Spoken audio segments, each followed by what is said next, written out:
Seus admiradores o chamaram de maior espião que já existiu. Seus detratores o consideram nada mais do que um contador de histórias e um vigarista. Sidney Riley, a figura enigmática conhecida como As dos Espiões, era um homem de muitas faces e ainda mais segredos. Movido pelo oportunismo e pelo desejo de ascensão pessoal, ele era um mestre do disfarce, um linguista talentoso e um empresário independente que compreendia o poder da informação e da influência em um mundo à beira da guerra.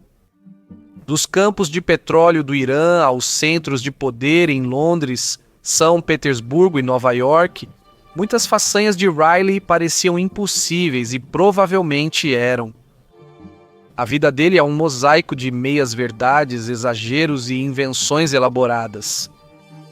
Ele era um patriota servindo ao Império Britânico ou um mercenário movido por interesses pessoais? Um espião genial ou apenas um charlatão? Quem realmente foi o chamado As dos Espiões? A resposta, assim como o próprio homem, permanece envolta em mistério, deixando-nos imaginar onde termina a verdade e começa a lenda.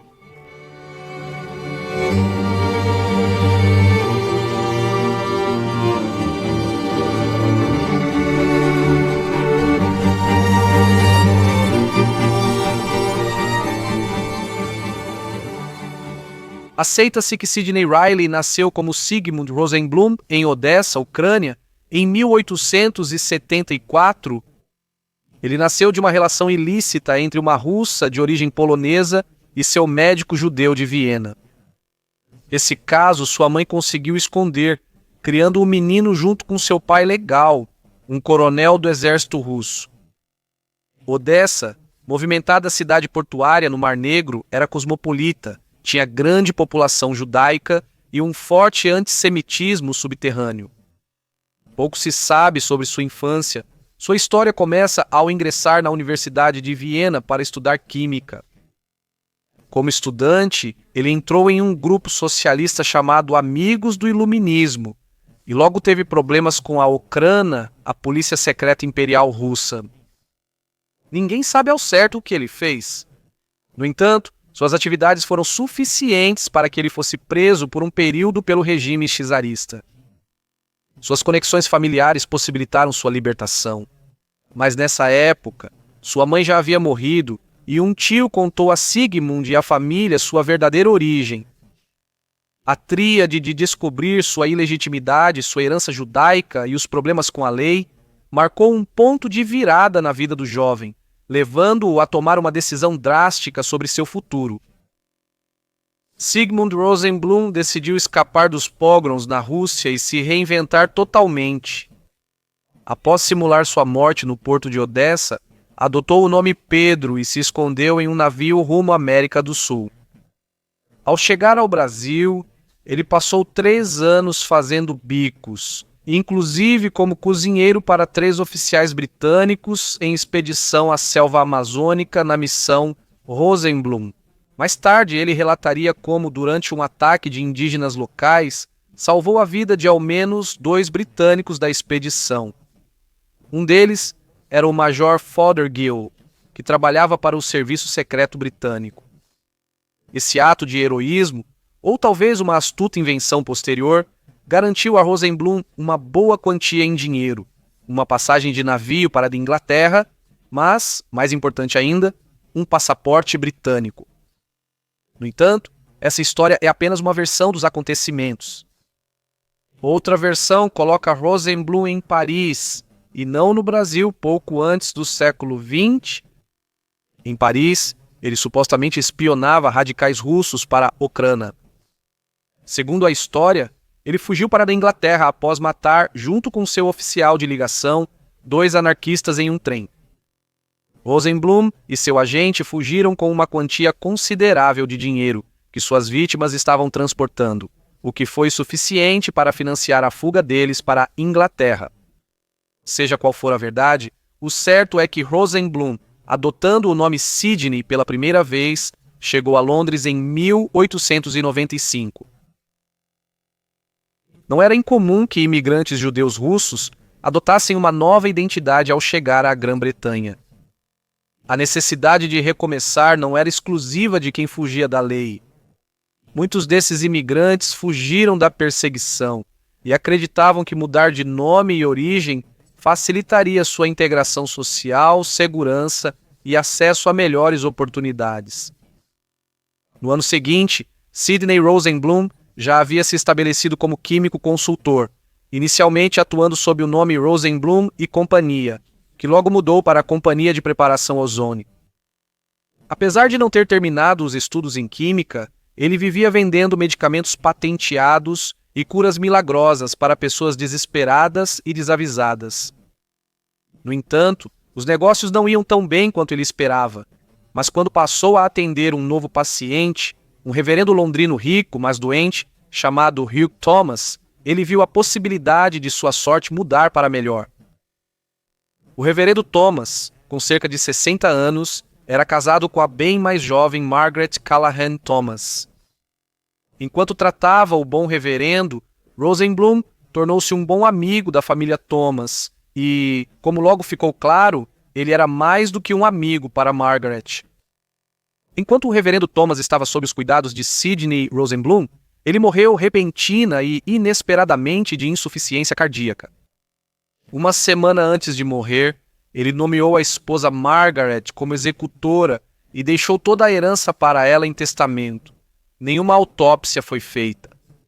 E o reverendo Thomas foi enterrado em 3 dias. Mal o caixão do reverendo havia sido baixado, Sidney e Margaret se casaram. Sidney Rosenblum, de uma só vez, conseguiu para si uma esposa, uma fortuna considerável e algo que ele desejava ainda mais, uma base legal para anglicizar seu sobrenome judeu. O casamento foi registrado usando o sobrenome Riley e, assim, pela primeira vez, o judeu russo de Odessa adotou a persona de um irlandês chamado Sidney George Riley. A mudança de nome pode ter sido motivada por seu empregador, a Scotland Yard, marcando um momento crucial ao solidificar seu compromisso em deixar o passado e adotar uma nova identidade para atuar no mundo da espionagem e intriga. Desde sua chegada à Inglaterra, 3 anos antes, Sidney Riley também vinha trabalhando como informante para o Departamento Especial da Scotland Yard, chefiado por William Melville. O Departamento Especial foi criado em 1887 e era responsável por combater a subversão, incluindo o monitoramento das atividades das comunidades de emigrantes russos e poloneses. Melville percebeu o valor de cultivar uma rede de informantes dentro dessas comunidades. Barreiras linguísticas e culturais dificultavam a infiltração dos oficiais nesses grupos. Riley, com uma rede de contatos crescente e fluente em russo e inglês, tornou-se valioso para Melville. O dinheiro que recebia do Departamento Especial pelas informações sobre radicais russos financiava seu estilo de vida luxuoso. Seus negócios e missões para a Scotland Yard o levaram por toda a Europa, da Espanha e Itália ao Cáucaso. Ainda assim, no início do século XX, Sidney Riley estava sem dinheiro. Ao saber por sua rede na Scotland Yard que russos investigavam uma quadrilha de falsificação de rublos em Londres, decidiu que seria melhor para ele e sua esposa se mudarem. A escolha deles, Port Arthur, Manchúria. Em 1901, Sidney e Margaret deixaram a Inglaterra para o Oriente. Na época, Port Arthur era uma base naval russa estrategicamente importante e um ponto focal das tensões entre a Rússia e o Japão. Ambos os impérios tinham ambições imperiais concorrentes na Manchúria e na Coreia. Ao chegar em Port Arthur, Riley assumiu a identidade de um vendedor de madeira, aproveitando a oportunidade para se envolver em vários empreendimentos comerciais que prosperavam diante do iminente conflito regional. Ele rapidamente se associou a Moisey Ginsburg, um empresário de destaque cuja empresa era a principal fornecedora da frota do Pacífico russa. A fluência de Riley em idiomas e seu senso de negócios fizeram dele um recurso essencial nesses projetos, tornando-se, por mérito, um grande importador de madeira americana. Mas o espírito empreendedor de Riley não foi a única coisa que ele praticou na fortaleza naval. Acredita-se que ele manteve sua rede de oficiais navais e empresários para coletar e compartilhar informações com a inteligência britânica e japonesa. Alguns relatos sugerem que ele forneceu informações cruciais sobre o crescente poder da Marinha Russa, possivelmente auxiliando as forças japonesas em sua estratégia militar contra a Rússia. Quando a guerra russo-japonesa começou em 8 de fevereiro de 1904, com um ataque surpresa dos japoneses contra os russos em Port Arthur, Riley decidiu que era hora de fugir novamente. Desta vez, ele deixou para trás Margarida, sua esposa, de quem se distanciou. Mais tarde, em 1904, Sidney Riley reapareceu em Paris. O momento era, como sempre, oportuno. Com o petróleo ganhando importância como combustível, especialmente para marinhas imperiais, Riley se envolveu em uma negociação de alto risco que definiria o futuro dos interesses energéticos britânicos. Em 1901, o empresário britânico William Knox D'Arcy obteve do governo persa, atual Irã, uma concessão de 60 anos para explorar petróleo. No entanto, o Sr. D'Arcy logo se viu com dificuldades para levantar o capital necessário para desenvolver os promissores campos de petróleo. O almirantado britânico reconheceu a importância estratégica de garantir um fornecimento confiável de petróleo para a Marinha Real e estava profundamente preocupado com a possibilidade de os direitos sobre o petróleo caírem em mãos estrangeiras. O almirantado queria convencer o Sr. D'Arcy a vender os direitos do petróleo para um consórcio britânico. O problema era que os britânicos sabiam que estavam competindo contra os interesses da família Rothschild, que em breve se encontraria com o Sr. D'Arcy e provavelmente lhe faria uma oferta irrecusável. William Melville, o chefe de espionagem do Serviço de Inteligência Secreta de Riley, encarregou-o de descobrir os detalhes da oferta dos Rothschild ao Sr. D'Arcy e de encontrar uma maneira de persuadir o empresário a vender para o governo britânico em vez disso.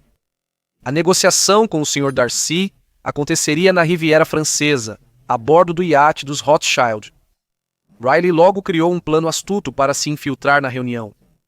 Dizem que Sidney Riley se disfarçou de padre arrecadando fundos para um orfanato local e foi de barco até o iate.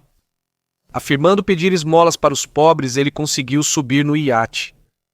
Ele então, supostamente, conseguiu se aproximar discretamente do Sr. D'Arcy, entregando-lhe um panfleto com uma mensagem oculta, indicando que estava agindo em nome do governo de Sua Majestade. O bilhete dizia que o governo britânico estaria disposto a dobrar qualquer oferta que os Rothschild estivessem fazendo.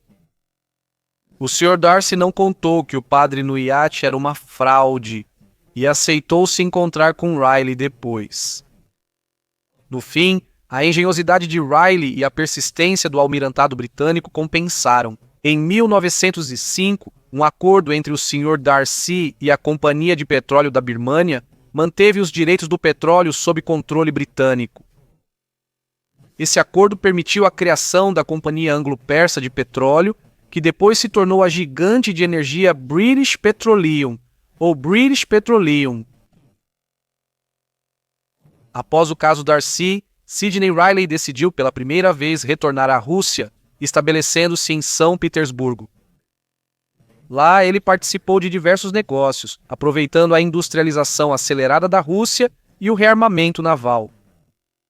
Em meio a todas essas negociações, Riley conheceu uma mulher chamada Nadine Massino. Ela era a bela esposa do ajudante de ordens de um alto ministro russo, responsável por contratos de construção naval.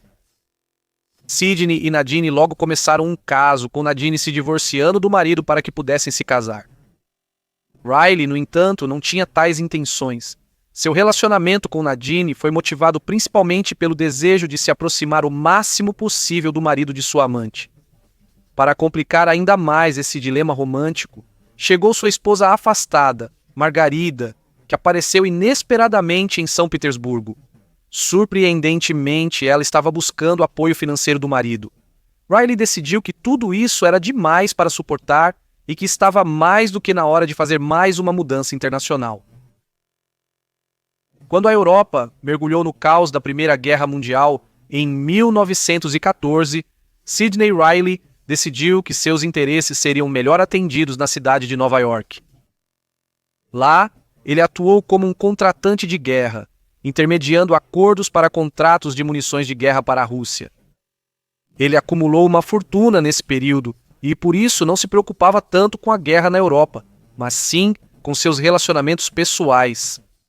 Sua amante de Petrogrado, Nadine Massino, não era uma mulher a ser desprezada. Em 1915, ela seguiu seu amado para Nova York viajando sob o nome de Nadine Zaleski e enviou um telegrama para Riley avisando sobre sua chegada.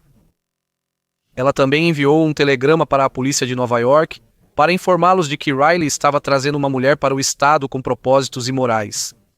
Isso era um crime, segundo a Lei Mann, uma lei federal que proibia o transporte de mulheres entre estados para fins imorais conforme definido por eles. Quando Nadine chegou a Nova York em 15 de fevereiro de 1915, a polícia prendeu Riley imediatamente. Para evitar a acusação, ele foi forçado a se casar com Nadine. A cerimônia foi no dia seguinte, em Manhattan. Claro, Riley ainda era casado com sua primeira esposa, Margaret, então se viu em uma situação complicada. Dada a ilegalidade dos casamentos bígamos, Riley mentiu sobre sua idade e seu estado civil, alegando ser solteiro. Ele disse que era filho de George e Pauline Riley, de Clonmel, na Irlanda. O casamento foi devidamente registrado, tornando Riley um bígamo. Os negócios de Riley também enfrentavam dificuldades nesse período. A abdicação de Nicolau, segundo em 15 de março de 1917, marcou não apenas o fim do Império Russo e de sua dinastia Romanov, mas também fez com que o papel de Riley como traficante de armas para a Rússia chegasse abruptamente ao fim. Após a queda da monarquia russa, o governo britânico assumiu seus contratos. Conflitos na vida pessoal e nos negócios levaram Riley a pensar em outra mudança. Em outubro de 1917, ele foi ao Canadá e se alistou no Corpo Real de Aviação. Após treinar como piloto em Toronto, foi designado para a Inglaterra, chegando lá no ano novo de 1918. Ele afirmou que sua decisão foi motivada por idealismo e serviço à sua nação adotiva, mas é mais provável que tenha enxergado nisso uma forma de avançar na carreira de inteligência. Durante o tempo que Riley passou nos Estados Unidos, Sir Mansfield Cumming, o chefe do Military Intelligence 6 e o Original C, instruiu seus agentes nos Estados Unidos, Coronel Norman Thwaites e Sir William Wiseman, a manterem vigilância e contato com ele. A chegada de Riley à Inglaterra como oficial comissionado do Corpo Real de Aviação foi uma excelente oportunidade para o Military Intelligence 6 conversar com Riley. Em 13 de janeiro de 1918, Riley reuniu-se com o Military Intelligence 6 e candidatou-se formalmente à inteligência. Enquanto ele preparava sua candidatura, o Military Intelligence 5 fez uma verificação de antecedentes, incluindo a vigilância de sua hospedagem na Ryder Street. Após monitorar suas atividades em Londres, o Military Intelligence 5 considerou Riley muito respeitável. O Military Intelligence 6, no entanto, tinha algumas preocupações sobre as atividades passadas de Riley e sua confiabilidade. Isso incluía alegações de que Riley teria espionado para o Japão durante seu tempo em Port Arthur e seu suposto envolvimento em tráfico de armas corrupto e falsificação de moeda. Apesar de tudo isso, Sir Mansfield Cumming decidiu prosseguir com o recrutamento de Riley. Ele via em Sidney Riley um homem capaz de trabalhar em qualquer situação, conseguindo obter informações e cultivar contatos influentes onde outros não conseguiam. Isso o tornava um candidato atraente, embora controverso, para o Military Intelligence 6. Não se sabe ao certo o que Riley fez nos primeiros dias no Military Intelligence 6. Alguns dizem que foi levado à Alemanha e se infiltrou no Estado-Maior alemão. Outros, que cruzou as linhas inimigas para obter informações sobre a frota naval alemã. Independentemente do que tenha feito, foi perto do fim da Grande Guerra, quando surgiram problemas na terra natal de Riley, que ele recebeu sua missão mais difícil. Em 1917, a Rússia se encontrava no meio de uma revolução. Os bolcheviques, liderados por Vladimir Lenin, tomaram o poder em novembro de 1917. O impacto desse tumulto político foi sentido além das fronteiras da Rússia. Oficiais britânicos queriam manter a Rússia na guerra para que a Alemanha lutasse em duas frentes. Os piores temores dos aliados se concretizaram quando a Rússia e as potências centrais assinaram o Tratado de Paz de Brest-Litovsk em 3 de março de 1918. Os aliados viam como essencial para sua estratégia que a Rússia retomasse o combate.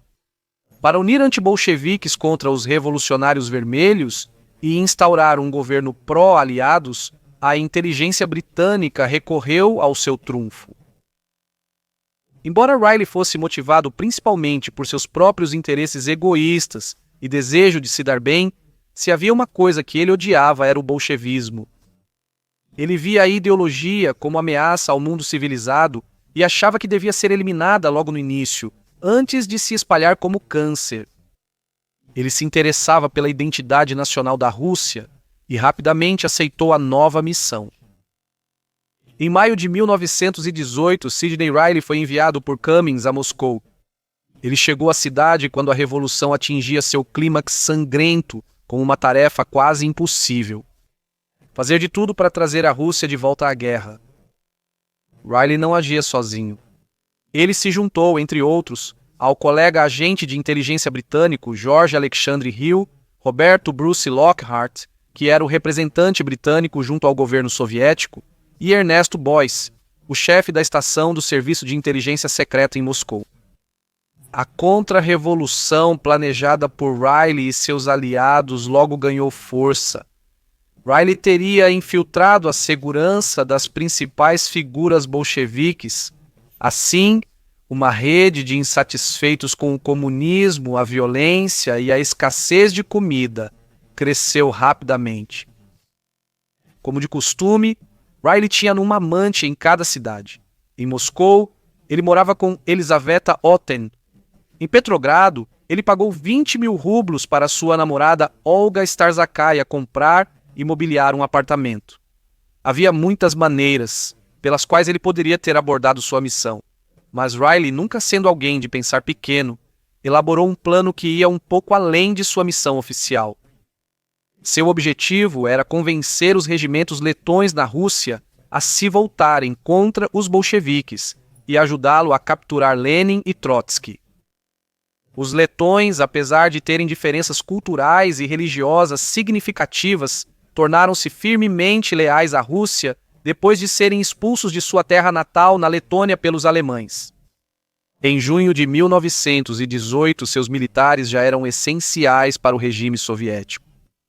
Os regimentos letões ficaram responsáveis por proteger pontos-chave, do Kremlin às reservas de ouro e depósitos de munição russos. Eles também formaram a espinha dorsal do Exército Vermelho e, mais importante ainda, a guarda pessoal de Vladimir Lenin e seus generais. Se muitos deles mudassem de lado, Sidney Riley poderia realizar sua maior operação secreta. Assumindo a identidade fictícia de camarada Hrylinski, um dedicado oficial da Tcheca, Sidney Riley conseguiu se infiltrar no aparato de segurança que cercava figuras-chave dos bolcheviques e começou a formar uma rede de homens e mulheres que já estavam cansados do comunismo, de sua violência interminável e da constante falta de alimentos. O plano dele se concretizava enquanto fazia conexões e espalhava a dissidência. O plano de Sidney Riley seria executado em 28 de agosto de 1918 no Grande Teatro de Moscou. Aqui Lenin e Trotsky discursariam para o Grande Comitê da União Soviética. Ao receber o sinal, a guarda letã no teatro trancaria as portas e apontaria os rifles para a plateia. Trotsky e Lenin seriam então presos na frente de seus apoiadores e seguidores mais fervorosos. Riley inicialmente não planejava executar os líderes bolcheviques, pois isso poderia transformá-los em mártires para a causa soviética. Riley tinha algo um pouco mais sutil em mente. Ele planejava desfilar Lenin e Trotsky pelas ruas de Moscou apenas de roupa de baixo. Isso foi planejado como um espetáculo para destruir o poder deles através do ridículo e não do martírio. Sidney Riley sabia que, se tivesse êxito, seu plano mudaria a história. Ele e seus co-conspiradores, no entanto, não faziam ideia de que seu grupo contra-revolucionário já havia sido infiltrado pela Tcheca, a temida primeira polícia secreta e agência de inteligência soviética. 2 agentes da Tcheca, disfarçados de letões insatisfeitos, foram aceitos por Haley em seu grupo. Com a entrada de um terceiro agente duplo, Riley e sua equipe não sabiam que estavam sendo vigiados e que tudo era informado à Tcheca. Incomodados com a falta de planos violentos, os agentes inimigos sugeriram um assassinato, esperando que, se a ideia prosperasse, a exposição do complô rendesse grande vitória propagandística. O comprometimento da operação pela Tcheca não era a única coisa trabalhando contra eles. A reunião do Comitê Executivo Central Soviético, na qual o plano deles seria executado, foi adiada pouco antes de acontecer. Então, 2 dias depois, em 30 de agosto de 1918, um atirador solitário e membro do Partido Socialista Revolucionário tentou um assassinato contra Lenin. Fania Kaplan atirou em Lenin 3 vezes a queima-roupa quando ele saía de uma reunião na fábrica Michelson, em Moscou. Uma bala quase atingiu o coração dele, outra passou a poucos milímetros da jugular e a terceira atravessou o casaco sem causar danos. Lenin, gravemente ferido, sobreviveu por pouco ao ataque e teria problemas de saúde pelo resto da vida. Isso se mostrou um ponto de virada histórico. Embora Fania Kaplan tenha agido de forma independente e não tivesse ligação com o plano de Haley, a Tcheca usou o incidente, junto com o assassinato de seu líder sênior, Moise Uritsky, no mesmo dia, para justificar uma repressão total aos opositores políticos. Isso lhes deu o pretexto para restabelecer a pena de morte e iniciar o Terror Vermelho. A rede foi logo fechada sobre todos os envolvidos no chamado Plano Lockhart. O plano cuidadosamente elaborado de Riley havia desmoronado completamente. Sua rede foi desintegrada e muitos membros presos e executados. Riley e George Alexandre Hill conseguiram inicialmente despistar seus perseguidores. Riley foi à embaixada britânica em Petrogrado buscar refúgio, mas descobriu que ela havia sido tomada pelos bolcheviques. A porta da embaixada foi arrombada, a Union Jack arrancada e o capitão Francisco Cromie, adido naval britânico, morto ao tentar defender a embaixada dos bolcheviques. Fugitivo e com recompensa por sua cabeça, Riley precisou se esconder. Depois de se manter escondido por um tempo, Riley finalmente conseguiu subornar sua entrada em um cargueiro holandês, escapando da Rússia e deixando para trás a turbulência e a violência da Revolução Bolchevique. As relações entre aliados e bolcheviques se romperam após o complô de Lockhart, e a Rússia nunca retornou à guerra. Com paranoia justificada, os bolcheviques criaram uma narrativa de traição estrangeira e interferência imperialista que cativou o público russo. O Terror Vermelho durou mais 4 anos, com Lenin e seus aliados mostrando sede insaciável por sangue político e social. Sidney Riley conseguiu escapar por pouco, mas isso não impediu o governo soviético de julgá-lo à revelia e condená-lo à morte. Para a comunidade internacional, e especialmente para a Grã-Bretanha, o complô tornou-se uma batata quente política. Nações favoráveis à causa bolchevique acusaram as potências aliadas de interferência nos assuntos internos da Rússia. Eles ficaram em posição precária. As tentativas britânicas secretas de influenciar a Rússia estavam arruinadas e expostas. Enquanto lidavam com as consequências, suas políticas em relação ao nascente Estado soviético tornaram-se um emaranhado confuso de interesses conflitantes e medidas paliativas. Após sua fuga dramática da Rússia, um exausto Riley retornou a Londres em novembro de 1918. Ele recebeu a Cruz Militar por serviços à coroa. Após o fim da Grande Guerra, ele seguiu dedicado às suas fortes crenças anticomunistas e permaneceu obcecado em derrubar o regime bolchevique. Foi essa busca para derrubar a ideologia que acabaria levando à sua queda. Ele não ficou muito tempo na Inglaterra antes de ser enviado de volta à Rússia em mais uma missão. No final de 1918, ele e George Alexandre Hill foram enviados para observar a situação na costa do Mar Negro e coletar informações para a próxima Conferência de Paz em Paris. Disfarçado sob a British Trade Corporation, ele voltou à Rússia em 12 de dezembro de 1918. Nos 2 anos seguintes, o envolvimento pessoal de Riley com a causa dos russos brancos na Guerra Civil ficou ainda mais claro. Ele foi chamado de volta desse papel e enviado à Europa em várias missões. Em 1920, Haley voltou a morar em Nova York e se envolveu em um esquema bancário. Seu segundo casamento bígamo com Nadine Massino já havia terminado naquela época. Numerosos casos extraconjugais, sem dúvida, tiveram algo a ver com isso. Embora o casamento deles nunca tenha sido legal em primeiro lugar, eles passaram pelo processo de divórcio em 1922. Mais tarde naquele ano, Riley conheceu sua terceira e última esposa. Pepita Bobadilla era a rica viúva do dramaturgo Charles Haddon Chambers. Eles se encontraram em Berlim em dezembro de 1922 e casaram-se em Londres em maio. No ano seguinte, apesar de não ter nenhuma patente militar, Riley se autodenominava Capitão Riley, usando o título para impulsionar seus negócios e status social. Parecia, talvez, que os dias de intriga e subterfúgio de Riley haviam acabado. Mas então, em 1925, ele recebeu uma carta fatídica que, pela última vez, o lançaria de cabeça no mundo secreto da espionagem internacional. A carta foi escrita por Ernest Boyce, o ex-chefe do Serviço de Inteligência Secreta Britânico em Moscou, que então era o chefe da estação em Helsingfors, atualmente Helsinki. A carta, escrita em código, informava Riley sobre um grupo clandestino que se autodenominava o Trust. A organização se dizia um grupo de resistência anti-bolchevique na Rússia soviética, buscando apoio para derrubar o regime comunista.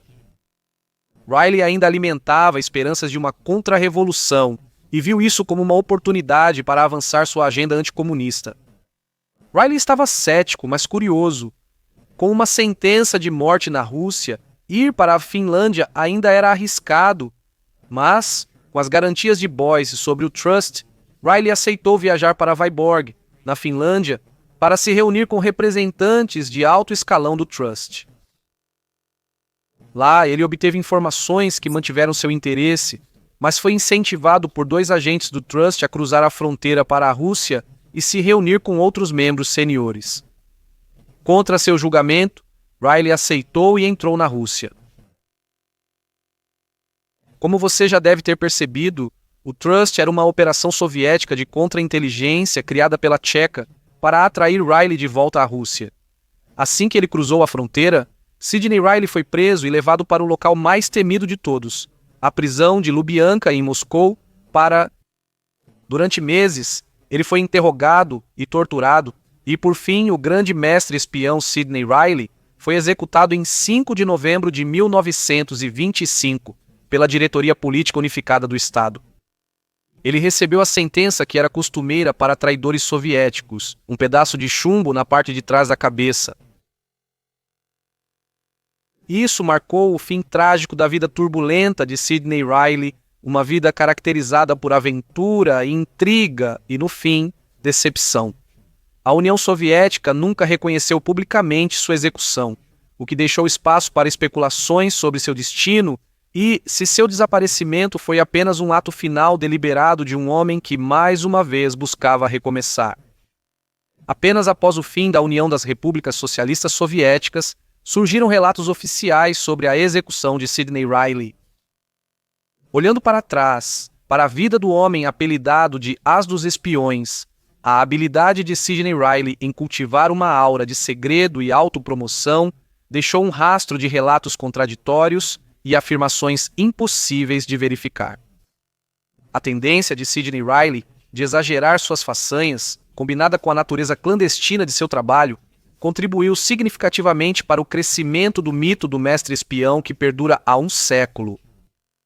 O mito cresceu com o livro de sua terceira esposa, Pepita, que queria manter viva a busca por Riley após seu desaparecimento em 1925.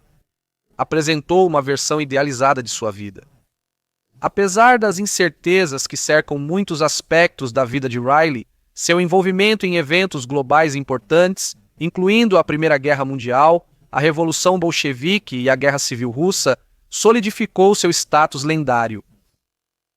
Sua vida pessoal, com vários casamentos, muitas amantes e gosto por jogos de alto risco, aumentou seu mistério. Ian Fleming, o criador de James Bond, reconheceu que as façanhas de Riley serviram de inspiração para o icônico espião fictício. As conhecidas declarações de Fleming, dizendo que James Bond é só uma invenção sua e não um Sidney Riley, destacam a personalidade marcante de Riley. Relatos de oficiais do Military Intelligence, 6 que trabalharam com Riley, mostram uma pessoa complexa e contraditória.